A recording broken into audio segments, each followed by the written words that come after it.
राधे रानी को बुलाते हैं और मेरे साथ मिलकर सभी बोलेंगे राधे राधे। दुलारी राधे राधे राधे प्यारी राधे राधे राधे राधे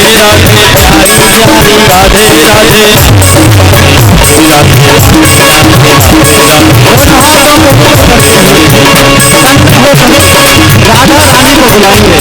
हे राधा रानी आप आइए राजिए हमें आशीर्वाद दीजिए।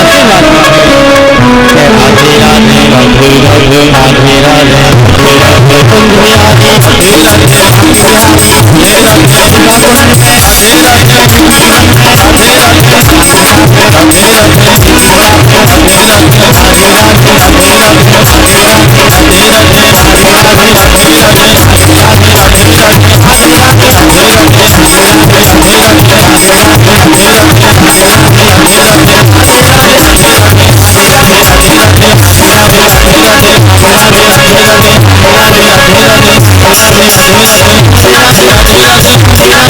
राधे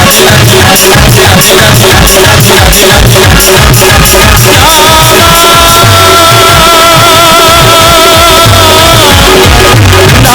राधे राधे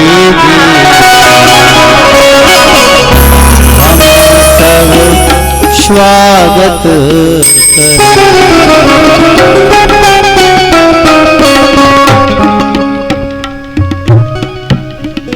भोले बांके बिहारी लाल की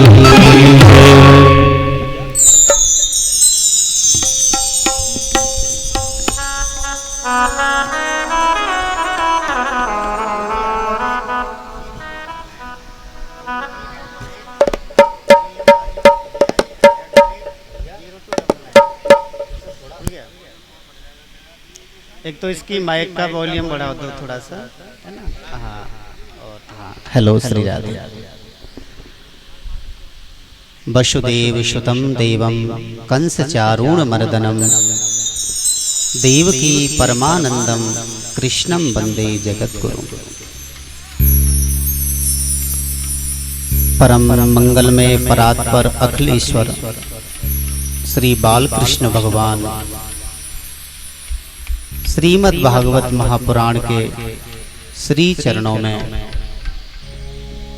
साष्टांग दंडवत प्रणाम करते हुए सद्गुरुदेव श्री नित्यानंद भगवान स्वामी करुणानंद जी महाराज सद्गुरुदेव गोपाल जी महाराज के श्री चरणों में दंडवत प्रणाम करते हुए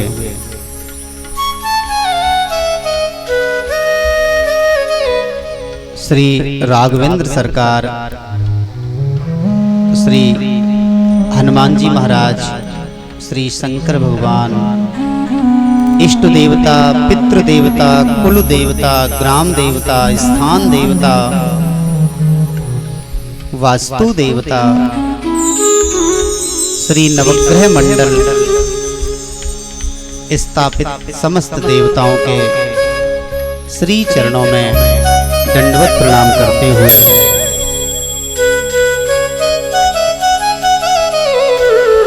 श्री तुलसी मैया, श्री यमुने मैया, श्री गंगे मैया एवं माता पिता एवं भ्राता के श्री चरणों में दंडवत प्रणाम करते हुए आइए श्रीमद् भागवत में प्रवेश करते हैं।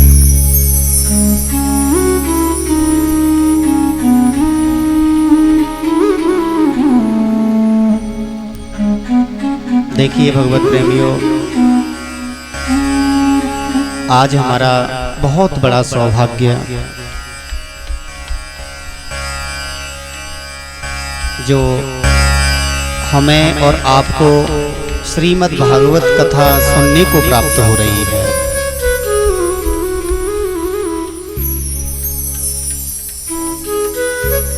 जब हमारे जीवन के बहुत भाग्योदय होते हैं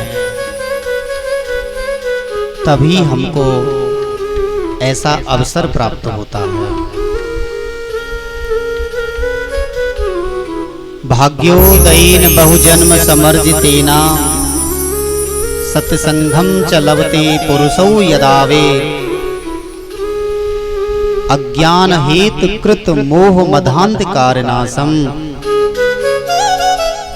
तदो विदाय दयते विवेकः।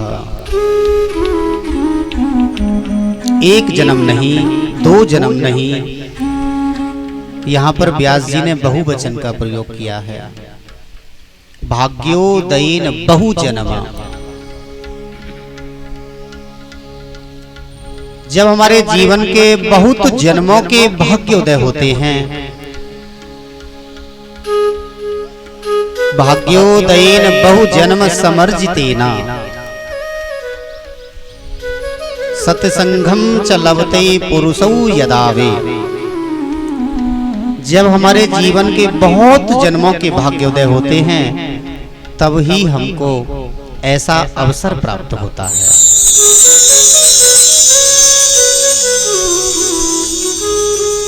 आज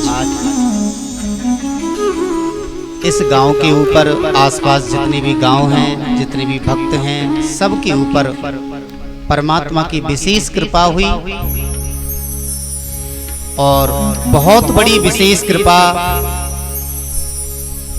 हमारे बीच में माता जी विराजमान हैं, रामपति यादव जी, जो कि स्वर्गीय दूधनाथ यादव जी की धर्मपत्नी हैं। आज उन्हीं की पुण्य स्मृति में ये भागवत कथा का आयोजन किया जा रहा है।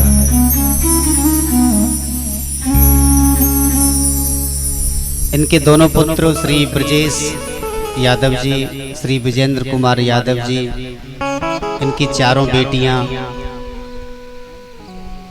श्रीमती विमलेश जी, श्रीमती कमलेश जी, श्रीमती मीना जी, श्री रेखा जी, श्रीमती मीरा जी, 5 बेटियां हैं। मैं पहले भी 4 समझता था, लेकिन 5 बहनें हैं। इनके ऊपर भी बड़ी विशेष कृपा हुई और इनका जो पूरा परिवार है, आस पड़ोसी हैं, इनके जो रिश्तेदार हैं, सबके ऊपर बड़ी विशेष कृपा हुई। परमात्मा किसी न किसी को प्रारब्ध बनाते हैं।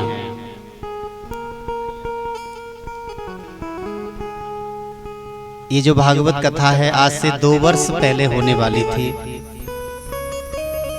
और मुझे लगता है कि 2 वर्ष पूर्व यहाँ पर भागवत जी की सभी व्यवस्थाएं हो चुकी थी,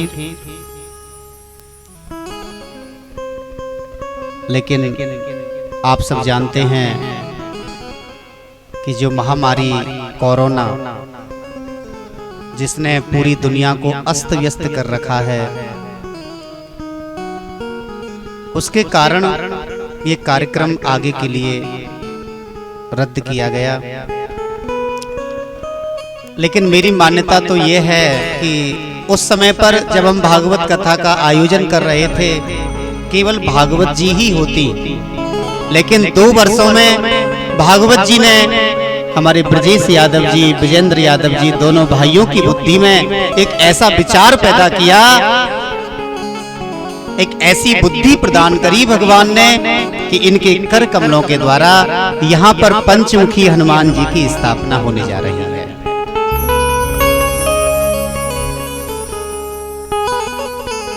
मुझे बताया ब्रजेश यादव जी ने कि गुरुजी हमारे गांव में एक बंदर शांत हो गए हैं, तो उनकी हमने अपने खेत पर ही समाधि लगा दी है। और बंदर की समाधि तो एक बहाना था, उसको तो हम एक बहाना कहेंगे। जीव जंतु का बहाना लेकर के श्री हनुमान जी महाराज ने यहाँ पर आप लोगों के बीच इस गांव के अंदर अपने मंदिर की स्थापना करा दी। तो भागवत जी तो पहले भी हो जाती, लेकिन साक्षात हनुमान जी महाराज को विराजमान होकर के यहाँ भागवत कथा सुननी थी। आज भगवान की कृपा से वह संकल्प भी पूरा होने जा रहा है। श्री हनुमान जी महाराज और शिव परिवार की यहाँ स्थापना हो रही है। उनका दर्शन हम सभी को प्राप्त होगा। तो ये सब जितने भी कार्य होते हैं, जब हमारे ऊपर परमात्मा की विशेष कृपा होती है, जब विशेष अनुकंपा होती है, तभी कर पाते हैं। अन्यथा इस संसार में बहुत हैं जो पैसे वाले हैं, धन की कोई कमी नहीं, अरबोपति हैं, खरबोपति हैं, लेकिन जरूरी तो नहीं कि उनके पास पैसा है, उनके भाग्य में उनके कर कमलों के द्वारा मंदिर का निर्माण लिखा हो। संसार में बहुत धनवान हैं, जरूरी तो नहीं उनको प्रारब्ध बनाकर परमात्मा को श्रीमद् भागवत कथा कहलवानी हो। तो परमात्मा की नजरों में धनवान का कोई महत्व नहीं कि आपके जीवन में धन है। परमात्मा की नजरों में हमारे जीवन में कृपा का महत्व है। जब परमात्मा की विशेष कृपा होती है, अनुकंपा होती है, उनकी दृष्टि हमारे ऊपर पड़ती है, तब ही हमारे अंदर ऐसे सुंदर सुंदर विचार पैदा होते हैं।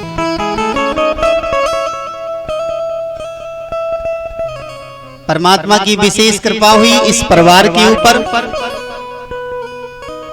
और इनको प्रारब्ध बनाकर आप सब भक्तों के ऊपर,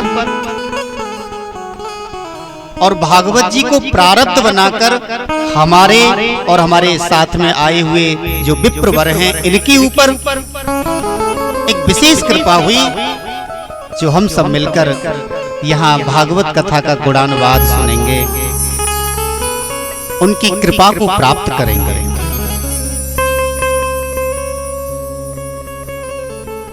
आइए सबसे पहले हम भागवत जी में प्रवेश करने से पहले भागवत जी के महात्म्य को पढ़ते हैं। महात्म्य का मतलब होता है जिसमें विधि बताई गई हो। हम कोई भी पाठ करें, कोई भी अनुष्ठान करें, कोई भी जप करें, कोई भी पूजा करें, उस पूजा को करने से, उस जप को करने से क्या फल की प्राप्ति होती है, उस जप को, उस पूजा को, उस कथा को सुनने के लिए क्या क्या नियम होते हैं,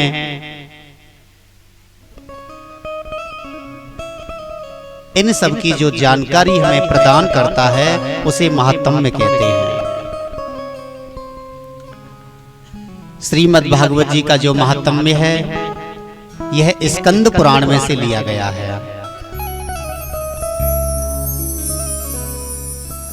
तो भगवान से प्रार्थना करें कि हे प्रभु, आज आपकी हमारे जीवन में विशेष कृपा हुई। हम सप्त दिवस तक भागवत कथा का श्रवण करेंगे। हे प्रभु, हम सब भक्तों का कल्याण करना, हमारे जीवन में सुख संपत्ति प्रदान करना, हमारे कष्टों को दूर करना। हे प्रभु, आप हमारे जीवन में ऐसी कृपा करना, हमें ऐसा आशीर्वाद प्रदान करना कि हमारे द्वारा किसी का अनहित ना हो। हे प्रभु, हमारे जीवन में ऐसी कृपा करना कि हम सबका भला कर सकें। और प्रभु, इन सप्त दिनों में हमारे द्वारा, हमारे परिवार के द्वारा मनसा वाचा कर्मणा किसी भी प्रकार की कोई त्रुटि हो जाए, आप उसे क्षमा करना, क्षमा करना, क्षमा करना। देवादिदेवा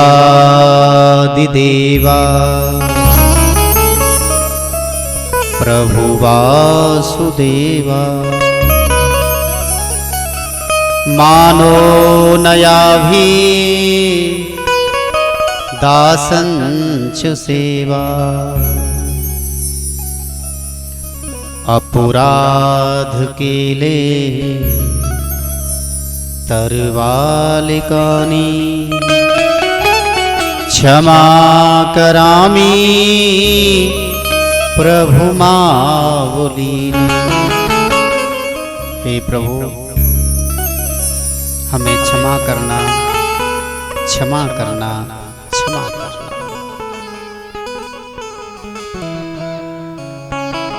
श्री गणेशाय नमः। श्री परमात्मने नमः। आइए सबसे पहले भागवत जी का महात्म्य का जो सबसे पहला श्लोक है, उस श्लोक का हम श्रवण करते हैं। सच्चिदानंद रूपाय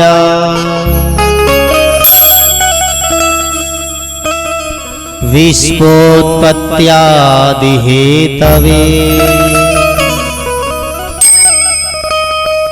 तापत्रय विनाशाय श्री कृष्णाय वयं नमः।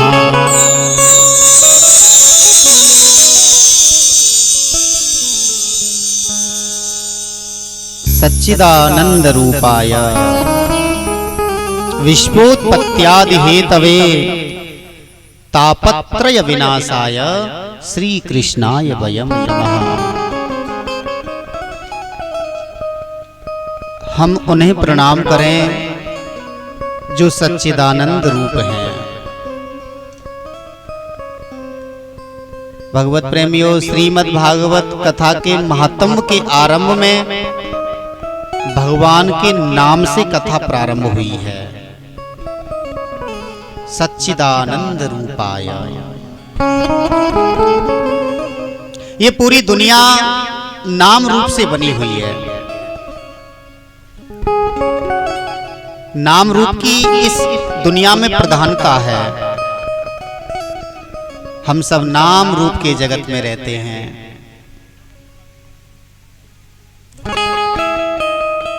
सच्चिदानंद रूपाय। थोड़ा समझने का प्रयास करें। सच्चिदानंद,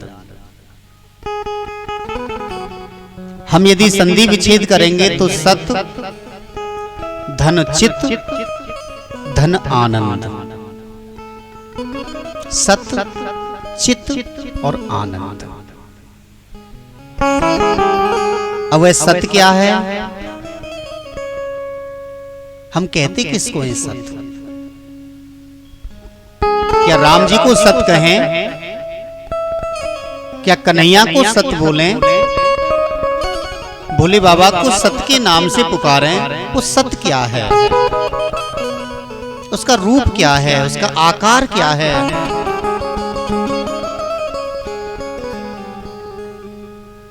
बिन पग चलई सुनई बिन काना, करु बिन कर्म करहु विध नाना। वो सब कैसा है? बिन पग चलई सुनई बिन काना। उसके पैर भी नहीं है तो भी चलता है, उसके हाथ भी नहीं है तो भी करता है, उसकी आंखें भी नहीं है तो भी देखता है।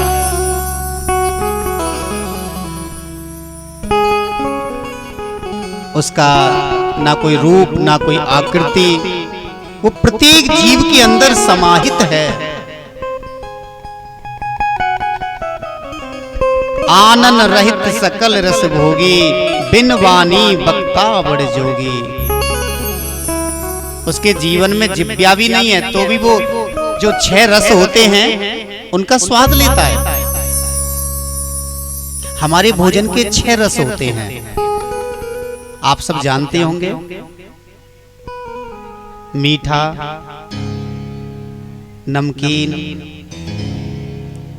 खट्टा, तीखा, कड़वा और कसेला।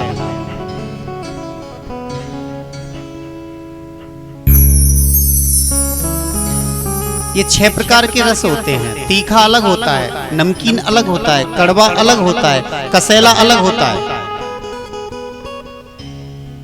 और वो परब्रह्म परमात्मा कैसा है? वो जो ये 6 रस हैं, इन रसों का वो स्वाद करता है जिह्वा ना होने के बाद भी। आनंद रहित सकल रस भोगी। और मुख ना होते हुए भी वो बोलता है। वह परब्रह्म परमात्मा, वही सत्य है जो सबसे परे है, पूरी दुनिया से परे है। वो परमात्मा सत्य चित। चित माने प्रकाश। जैसे हमको कोई पुस्तक पढ़नी होती है, अंधेरे का समय है तो प्रकाश की आवश्यकता होती है। हमें प्रकाश होगा तो हम पुस्तक को पढ़ पाएंगे। अगर हमें अपने जीवन में सत्य को पहचानना है, अपने जीवन में सत्य को बिठाना है, तो सबसे पहले अपने चित्त को प्रकाशित करना पड़ेगा।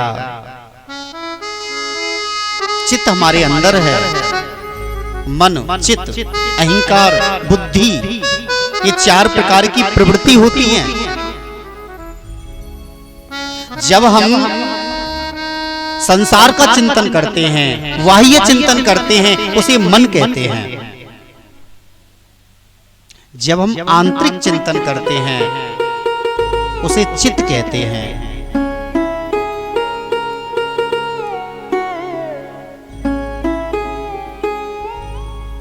जब किसी चीज को परखने का काम करते हैं उसे बुद्धि कहते हैं। बुद्धि का काम केवल परखने का है। बुद्धि को जो पढ़ाया जाएगा, हमारी आंखें उसको देखेंगी, बुद्धि पहचान लेगी। बुद्धि को आप जैसा पढ़ाएंगे, बुद्धि को आप जैसा रखेंगे, बुद्धि को आप जैसी संगत प्रदान करेंगे, आपकी बुद्धि वैसी ही बनेगी। बुद्धि परख नली है, निरीक्षण करता है। हमारे शरीर में ही मन है, हमारे शरीर में ही चित्त है, हमारे शरीर में ही बुद्धि है, हमारे शरीर में ही अहंकार है। जब हमारे अंदर अहम की भावना आ जाती है, मैं की भावना आ जाती है, वही तो अहंकार है। अब अनुभव कैसे करेंगे? मन, बुद्धि, चित्त, अहंकार को हम समझेंगे कैसे?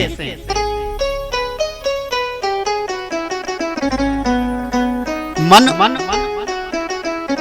बुद्धि से नीचे होता है और चित्त बुद्धि से ऊपर होता है। मैं आपको एक छोटा सा उदाहरण देके समझाऊंगा। आप समझ जाएंगे कि चित्त क्या है और मन क्या है। लेकिन हम पहचान नहीं पाते हैं। जैसे कि आप कोई भी गलत काम करने का प्रयास करो, कोई भी कुकर्म करने का प्रयास करो, कोई भी चोरी करने का प्रयास करो, कोई भी झूठ बोलने का प्रयास करो, एक बार आपके अंदर से आवाज आएगी। जैसे मैं आपके घर आया, आपके कमरे में बैठा हुआ हूं, आप थोड़ी देर के लिए कमरे से बाहर चले गए, उस कमरे के अंदर आपके स्वर्ण के आभूषण रखे हुए हैं, आंखों ने देखा। आंखें केवल देखने का काम करती हैं, वो देखेंगी, चाहे गंदा हो चाहे अच्छा हो, वो तो देखेंगी। आंखों ने देखा, बुद्धि ने परखा, ये सोना है। अब हमारे अंदर जो मन है, मन के अंदर काम, क्रोध, मद, लोभ, पाखंड, द्वेष, जलन, ये सब मन के अधीनस्थ है। आंखों ने सोने के आभूषणों को देखा, बुद्धि ने परख लिया, ये सोना है। मन कहता है आप तो है नहीं कमरे में, थोड़ा सा चुरा लो, छुपा लो। लेकिन आप अनुभव करना, जब भी हम चोरी करने का विचार बनाएंगे, जैसे किसी के खेत में हम प्रवेश कर गए कि थोड़ी सी हम चोरी कर लें, और जैसे ही हम खेत में प्रवेश करेंगे हमारे अंदर से एक आवाज आती है, नहीं चोरी मत करो, चोरी करना पाप है, चोरी करना दोष है, पकड़े जाएंगे, बदनामी होगी। मन कहता है चोरी कर लो, और जो अंदर से आवाज आती है कि भाई चोरी मत करो, वो चित्त है। जो चोरी करने के लिए हमें अग्रसर कर रहा है वो मन है, और जो चोरी करने से हमको रोक रहा है वो चित्त है। मन हमें नीचे गिराता है, हम यदि चोरी करेंगे तो दुनिया की नजरों में गिर जाएंगे, और चित्त हमें ऊपर उठाता है। चित्त हमारे जीवन को प्रकाशित करता है। अपने जीवन को प्रकाशित करो। हमारा जीवन प्रकाश में है तो हमारे जीवन के अंदर सत्व विराजमान हो जाएगा। और भगवत प्रेमियों, सत्य, चित्त और आनंद, जब हमारे चित्त में सत्य का प्रादुर्भाव हो जाएगा तो हमारा जीवन आनंदमय बन जाएगा। कहते किसको है आनंद? क्या मखमल के गद्दों पर सोने का नाम आनंद है? क्या 56 प्रकार के भोजन करने का नाम आनंद है? आनंद क्या है? देखिए भगवत प्रेमियों, इस दुनिया में हर चीज का विलोम होता है। सुख का दुख, ऊपर का नीचे, रात का दिन, सबका विलोम है, लेकिन आनंद का कोई विलोम नहीं, क्योंकि आनंद विलोम है ही नहीं।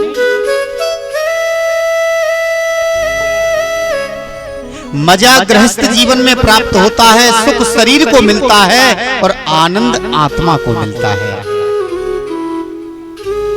हमें गर्मी लग रही है, हमने पंखा चला लिया, हमारे शरीर को सुख मिलेगा। हमको भूख लग रही है, हमने भोजन कर लिया, हमारे पेट को सुख मिलेगा। प्यास लग रही है, पानी पी लिया, हमारी जिह्वा को सुख मिलेगा। आत्मा को ना पानी की आवश्यकता है, आत्मा को ना भोजन की आवश्यकता है, आत्मा को ना पंखे की आवश्यकता है, आत्मा को कोई आवश्यकता नहीं है। आत्मा को केवल आनंद की आवश्यकता है। और वो आनंद कब मिलेगा? जब हमारे चित्त में सत्य का प्रादुर्भाव हो जाएगा, जब हमारे जीवन में राम का प्रागट्य हो जाएगा, जब हमारे जीवन में कन्हैया की प्राप्ति हो जाएगी, जब हमारा मन, हमारा चित्त, हमारी बुद्धि और हमारा अहंकार परमात्मा के चरणों में प्रवेश कर जाएगा। उसके उपरांत हमारे जीवन में आनंद की प्राप्ति हो जाएगी। आनंद ही आनंद, आनंद ही आनंद। आनंद का मतलब है आत्मा का बोध, आत्मा का ज्ञान। सच्चिदानंद रूपाय।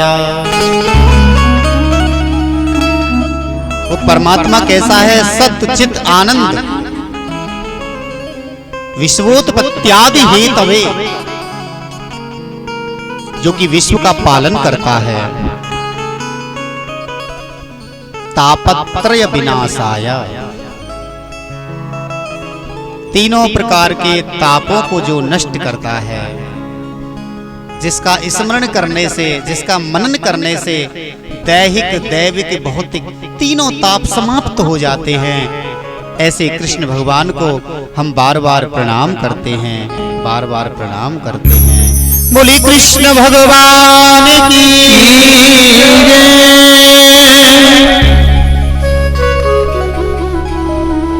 जैसे आप और हम इस स्थान पर विराजमान हैं, उसी प्रकार से एक बार सौनक आदि 88,000 ऋषि नैमिषारण्य तीर्थ में, जो कि उत्तर प्रदेश में सीतापुर जिले में है, एक बार सभी ऋषि मिलकर ब्रह्मा जी के पास गए। बोले ब्रह्मा जी, पृथ्वी लोक में आप हमें कोई ऐसा स्थान बताइए जहां बैठकर हम आपकी कथा का रस स्वादन कर सकें। तब ब्रह्मा जी ने अपने चक्र को छोड़ दिया। चक्र की नेमी जिस स्थान पर गिरी, उसी का नाम पड़ गया नैमिषारण्य। नैमिषारण्य का आध्यात्मिक अर्थ होता है निमिष। निमिष का मतलब है हम एक एक निमिष को भी बर्बाद ना करें, एक एक क्षण को भी बर्बाद ना करें, एक एक पल को भी बर्बाद ना करें, एक एक घड़ी को भी बर्बाद ना करें। हमारा एक एक निमिष ऐसा ना निकले जिसमें हम परमात्मा को याद ना करें। और जहां एक एक निमिष में परमात्मा को याद किया जाता है, वही नैमिषारण्य होता है। आज हमारा ये पूरे उपाध्याय गांव भी नैमिषारण्य बना हुआ है। यहाँ पर परमात्मा का चिंतन हो रहा है, परमात्मा की कथा हो रही है।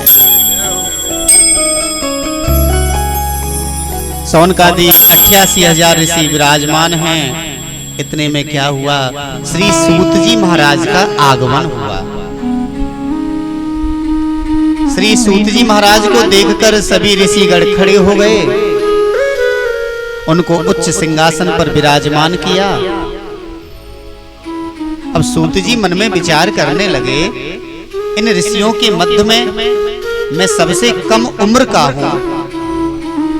यहाँ पर तो बड़ी बड़ी उम्र वाले ऋषि बैठे हुए हैं।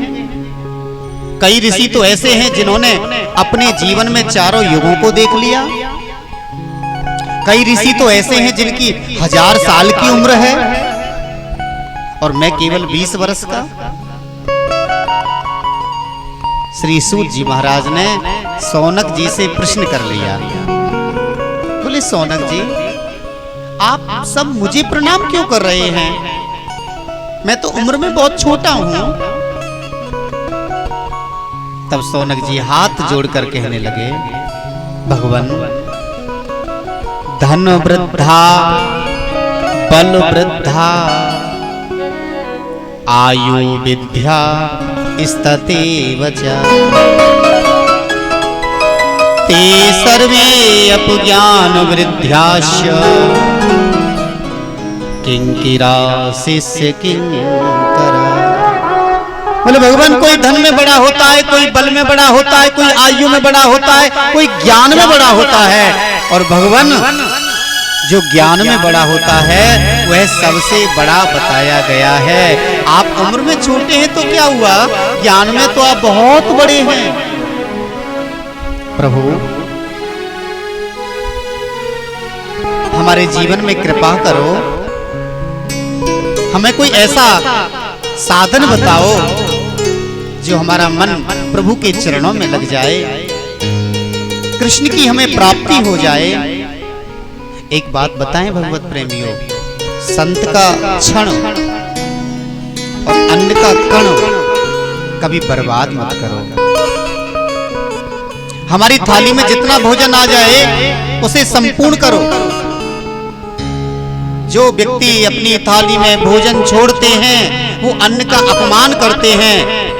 अन्न का निरादर करते हैं, और यदि हम अन्न का अपमान करेंगे तो एक दिन ऐसा आएगा अन्न हमसे बहुत दूर चला जाएगा,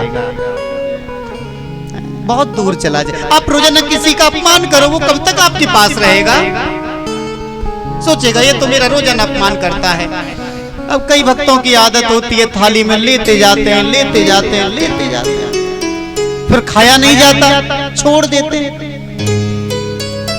अब मैंने एक से कहा कि आप छोड़ते क्यों हो?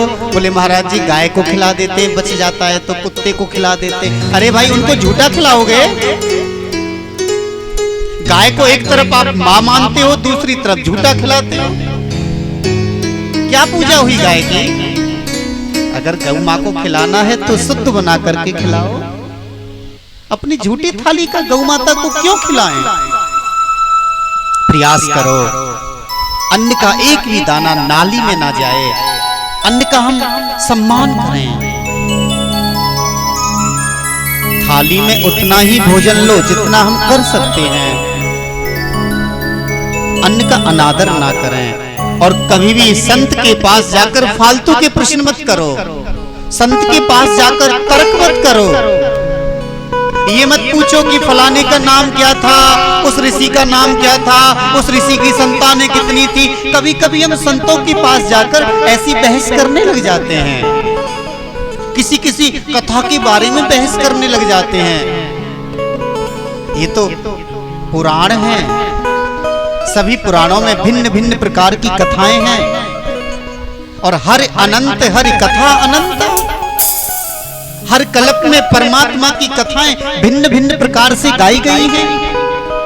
परमात्मा ने अलग अलग प्रकार से लीलाएं की हैं, तो किस कल्प में कौन सी लीला हुई है हमें क्या मालूम?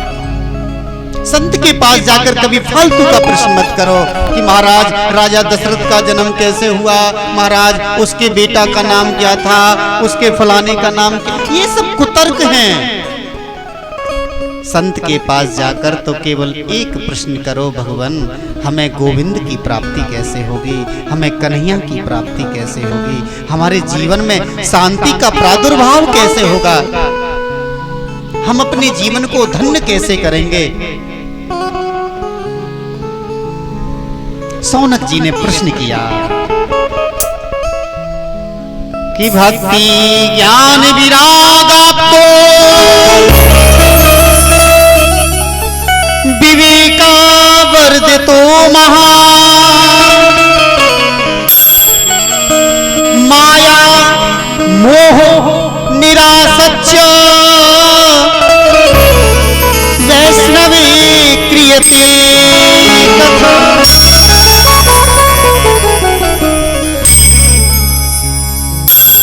88,000 ऋषि हैं, लेकिन किसी भी ऋषि ने कोई फालतू का प्रश्न नहीं किया।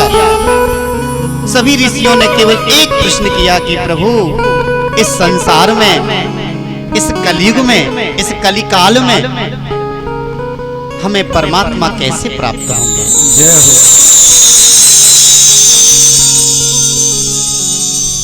हे प्रभु आप हमारे जीवन को प्रकाशित करें।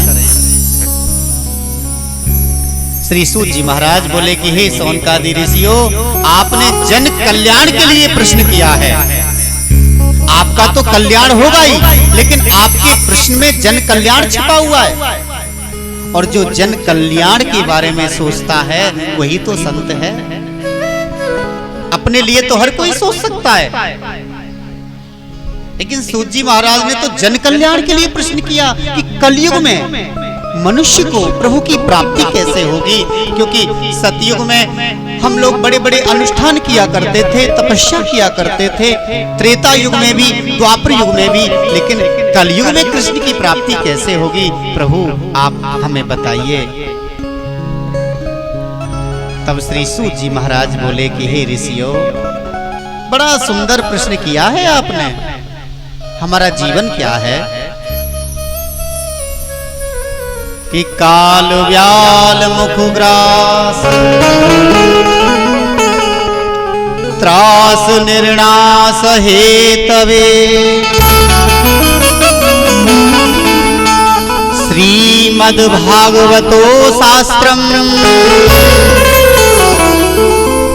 कलोकीनेन भासितम्।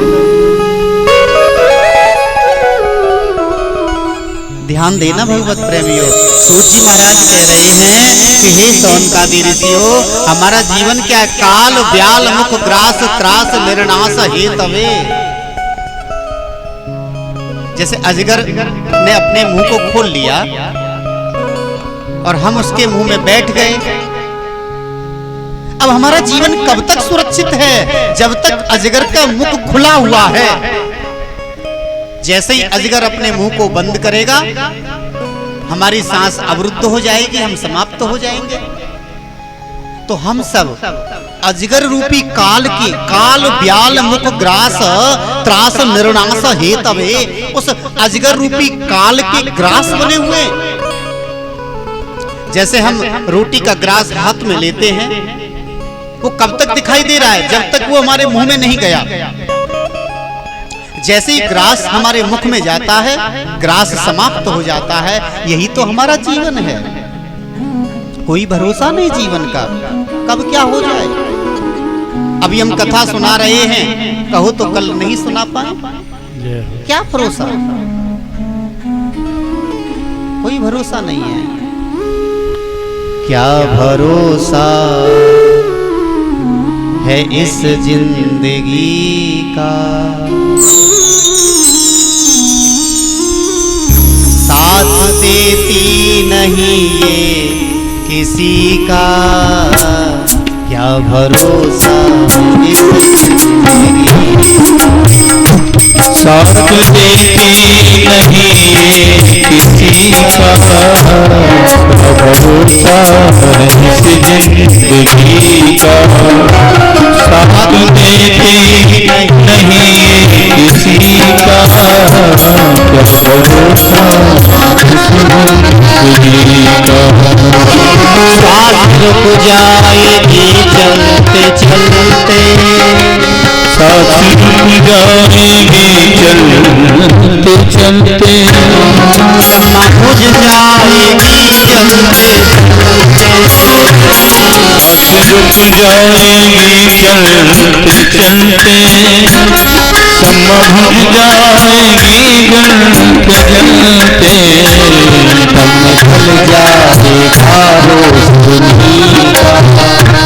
तब निकल जाएगा रोशनी का, दम निकल जाएगा रोशनी का। साथ देते नहीं किसी का।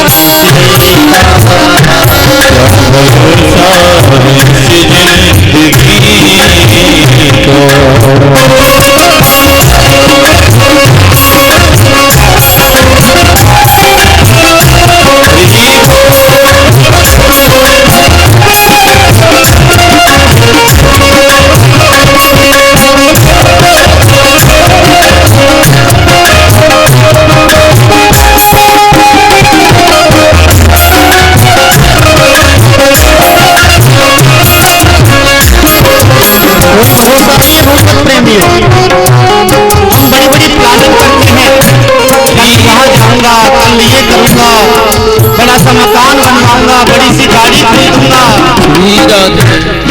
बड़ी बड़ी प्लानिंग करते हैं। कहो तो बिस्तर पर सोते सोते बिल्डिंग खड़ी कर दे, बिस्तर पर सोते सोते लेटते लेटते सोचते सोचते गाड़ी खरीद ले। बड़ा बड़ा सोचते हैं, लेकिन भगवत प्रेमियों कोई भरोसा नहीं। काल व्याल मुख ग्रास त्रास निर्नाश हेतवे, कोई भरोसा नहीं है जिंदगी का। हम रहे ना मोहब्बत रहेगी, दास्तां हुई दुनिया कहेगी। हम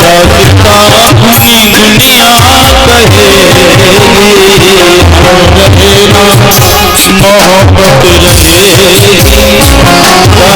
दास्तां हुई दुनिया कहेगी। हम रहे ना, हम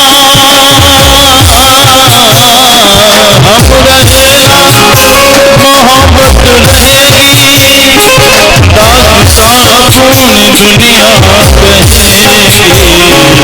हम निकल जाए हम रह जाए मीठा नाम रहना होगा आज मीठा साथ दे नहीं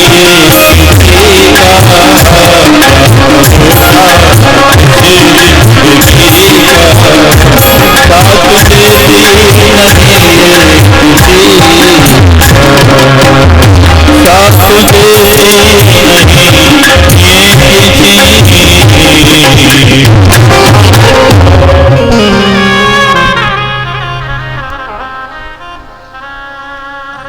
आज वैसे सुबह के समय आप सब भगवत प्रेमियों ने शोभा यात्रा निकाली और प्रथम दिवस है, कई कार्य होते हैं, इसलिए कथा का जो समय है वो थोड़ा लेट प्रारंभ हुआ और कथा अभी बहुत है तो थोड़ा सा समय लगेगा। आप लोगों को कोई समस्या तो नहीं है? तो आप जितने वक्त बैठे हैं वो तो कथा सुनेंगे सभी जो है। कल से एक समय निर्धारित हो जाएगा यहाँ पर, आप जैसा कहेंगे उसी के अनुसार यहाँ कथा हुआ करेगी। आज शोभा यात्रा की वजह से, भगवान की स्थापनाओं की वजह से थोड़ा समय में देरी हुई, प्रथम दिवस है। क्योंकि मैं जानता हूँ गांव में हमारी माताओं को, पुरुषों को बहुत काम होते हैं, गाय भैंस का भी होता है, घर में खाना भी बनाना होता है, बहुत जिम्मेदारियां होती हैं। लेकिन आज प्रथम दिवस है, परमात्मा अपने आप सब काम करवाएंगे। सूत जी बोले कि हे शौनकादि ऋषियों, काल व्याल मुख ग्रास त्रास निर्णास हेतवे श्रीमद् भागवतम शास्त्रम कलौ कीरेण भासितम। इस जीवन में हमारे जीवन के कष्टों को दूर करने वाला एक ही शास्त्र है, श्रीमद् भागवत कथा। भगवान, इस कथा के बारे में तो आज हमने पहली बार सुना है, ये कौन सी कथा है? परम पूजनीय श्री सूत जी बोले कि हे शौनकादि ऋषियों, ये तो वो कथा है जो कि देवताओं को भी दुर्लभ है। शौनक जी बोले प्रभु, ये तो बड़ी अचंभे की बात कही आपने। इस संसार में ऐसा क्या है जो देवताओं के लिए दुर्लभ हो? देवता तो सब कुछ प्राप्त कर सकते हैं, देवताओं के पास तो कोई कमी नहीं, देवताओं के पास ना धन की कमी है, देवता तो स्वर्ग में निवास करते हैं। लेकिन ये कैसा शास्त्र जो कि देवताओं को भी दुर्लभ है? तब श्री सूत जी महाराज बोले कि हे शौनकादि ऋषियों, जिस समय राजा परीक्षित को तक्षक सर्प से खाने का श्राप मिला,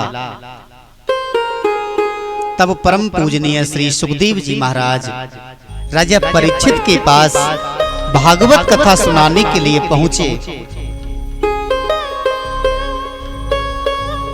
परीक्षिते कथां वक्तु सभायां संस्थिते सुखे सुधा कुंभं गृहीत्वेवा देवास्तत्र समागमन्। जैसे ही श्री सुखदेव जी महाराज राजा परीक्षित को कथा सुनाने का प्रारंभ करने लगे, उसी समय देवता अमृत का कलश लेकर श्री सुखदेव जी के पास पहुंचे और कहने लगे भगवान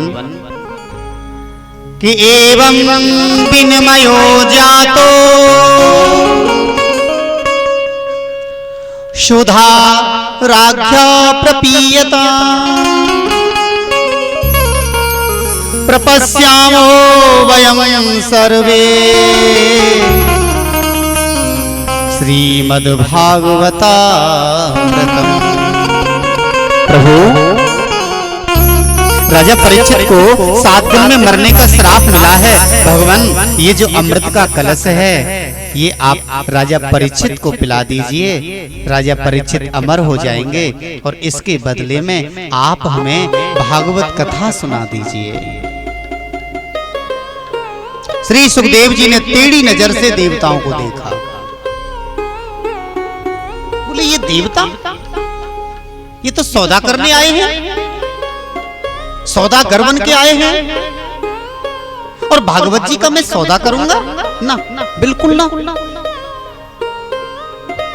और कहां स्वर्ग का अमृत और कहां ये भागवत कथा, इनमें तो जमीन आसमान का अंतर है। और भगवत प्रेमियों देखिए, श्री सुखदेव जी महाराज ने क्वे स्वदा क्वे कथा लोके क्वे काचः क्वे मणिर्महान्। ध्यान देना, श्री सुखदेव जी महाराज क्या कहते हैं कि क्वे स्वदा क्वे कथा लोके क्वे काचः क्वे मणिर्महान्। कि कहां तो एक कांच का टुकड़ा और कहां मणि। क्या कांच के टुकड़े की बराबरी मणि कर सकती है? मणि तो मणि है और कांच का टुकड़ा कांच का टुकड़ा है। क्वे स्वदा क्वे कथा लोके, कहां स्वर्ग का अमृत और कहां ये कथामृत। श्री सुखदेव जी महाराज ने देवताओं का जो अमृत था उसे कांच का टुकड़ा बताया और भागवत कथा को मणि बताया। और बोले ये अमृत, ये तो कांच का टुकड़ा है, मैं अमृत के बदले कथा का व्यापार नहीं करूंगा। अमृत को पीने से तो केवल राजा परीक्षित अमर होंगे, लेकिन मैं जो राजा परीक्षित को कथा सुना रहा हूं उस कथा को सुनने से केवल राजा परीक्षित ही अमर नहीं होंगे, इस कथा को जो भी सुनेगा वह भी अमर हो जाएगा। पुनरपि जन्मम पुनरपि मरणम पुनरपि जननी जठरे शयनम। इस कथा को सुनने के बाद जो आने जाने का जो चक्र लगा हुआ है, इस चक्र से छुटकारा मिल जाएगा। मैं इन देवताओं को अमृत नहीं पिलाऊंगा। और ये देवता जिस अमृत को प्राप्त करने के लिए इन्होंने बड़े बड़े युद्ध किए, जिस अमृत को प्राप्त करने के लिए समुद्र का मंथन करा दिया, जिस अमृत को प्राप्त करने के लिए भगवान को मोहिनी अवतार धारण करना पड़ा, जिस अमृत को प्राप्त करने के लिए देवताओं ने राजा बलि से संधि करी, क्योंकि अकेले देवताओं में तो हिम्मत नहीं थी कि वो समुद्र का मंथन कर सके। राजा बलि से संधि किया देवताओं ने, राक्षसों से संधि किया कि हम सब मिलकर के अमृत निकालेंगे और आपस में बांट कर पी लेंगे। तो भी उन देवताओं ने राजा बलि को अमृत नहीं पिलाया। जिस राजा बलि ने अपने बाहुबल से समुद्र का मंथन कराया, जिस राजा बलि ने अमृत के लिए इतना प्रयास किया, इतनी मेहनत करी, और इन देवताओं ने एक बूंद अमृत राजा बलि को नहीं दिया। ये देवता तो बड़ी चालाक हैं।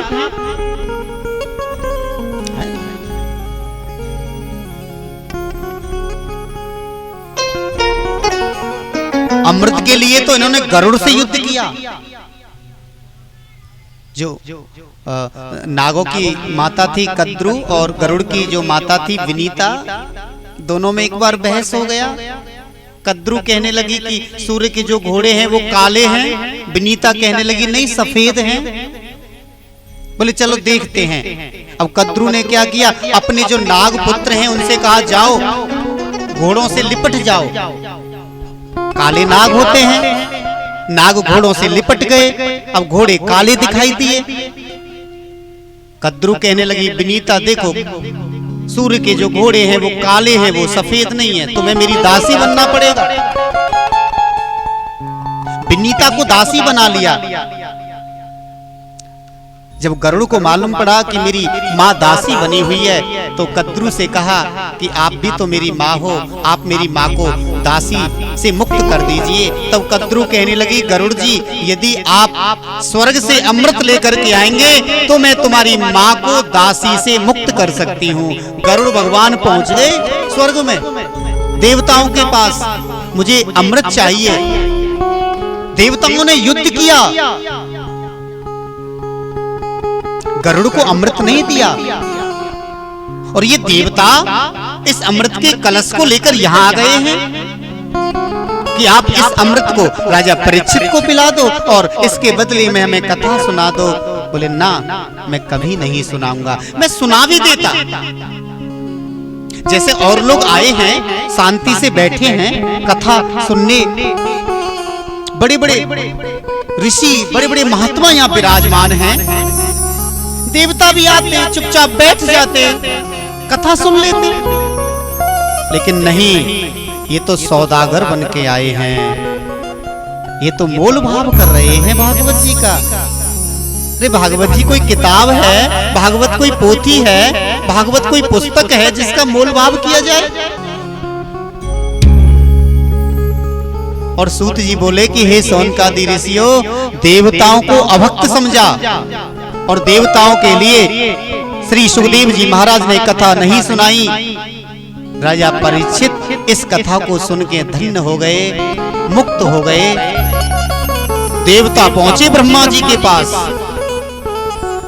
बोले भगवान एक बात बताओ, ये भागवत क्या है?